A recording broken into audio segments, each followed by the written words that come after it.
Hello guys, good day, good evening, magandang araw po sa inyong lahat. Grabe ang lakas ng ulan mga kaibigan. Kumusta po kayo? I hope all is well with you. Ayan, at sa mga kababayan natin, kung nasan man kayo, may bagyo po ngayon, oh. Lakas ng ulan, oh. Grabe. Ingat po kayo mga kaibigan, no? Sa mga nasa Cebu.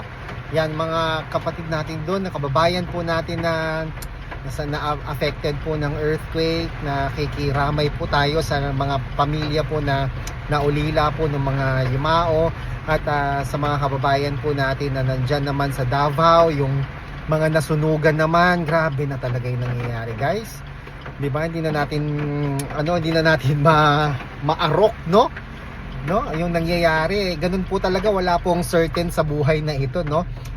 Mahirap umasa sa mga bagay na pinangahawakan natin. At the end of the day, narinig ko nga po doon sa video nung lindol, no? Karamihan po nung mga video na kumakalat sa Facebook, TikTok, sa YouTube, sa mga balita, pagka ganong lindol na 6.9 magnitude, no?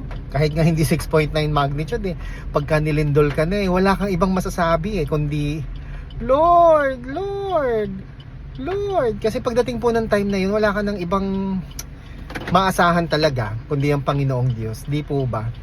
Kaya mabuti na lang po meron tayong pananampalataya sa Panginoong Diyos. Yun yung ating pag-asa, no? Na anuman ang mangyari sa atin, mayroon tayong Diyos na pwede natin panghawakan. Mayroon tayong Diyos na pwedeng mag-ingat sa atin. Mayroon tayong Diyos na magbibigay ng pag-asa sa atin, magliligtas sa atin, mag-iingat sa atin, magpapala sa atin, di ba? Kahit na tayo po hindi karapat-dapat mga kapatid, nandyan po ang Diyos na laging handa, no? Bukas palad, bukas kamay, no? Na tayo po'y tanggapin tuwing tayo'y bumabalik sa Kanya, nagsisisi, humihingi ng tulong, di ba? Pagka lumapit ka sa Kanya, humingi ka ng tulong sa Kanya, hindi pwedeng hindi kanya tulungan, di ba? Tutulungan at tutulungan kanya, lalo na kung nakita niya sa iyong puso ang pagsisisi, pagbabalik loob, di ba?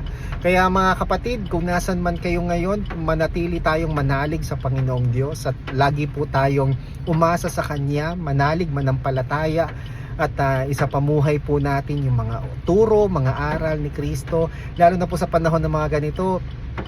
Isa rin po sa mga pwede nating asahan na yung pagtulong sa ating mga kapwa. Walang ibang magtutulungan, no, sa mga sandaling ito kundi tayo lang din pong mga magkakababayan, di ba? Siyempre, yan ay kaloob po ng Panginoong Diyos sa bawat isa, sa mga nakakaluwag-luwag, sa mga may kakayanan. Yan, tumulong po tayo sa ating mga kababayan na kapuspalad, nangangailangan, nasalanta ng baha, ng bagyo, nasunugan, nalindol.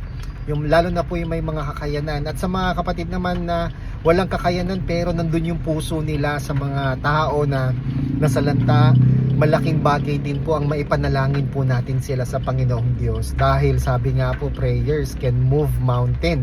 Makapangyarihan po ang ating Diyos, no? Kaya didinggin po niya ang ating mga panalangin, lalo na kung nakita po niya na ang ating puso'y tapat sa Kanya. Okay? No? Mga kaibigan, ingat po kayo palagi. Ako po si Chico. Enjoy the rest of the day and God bless po.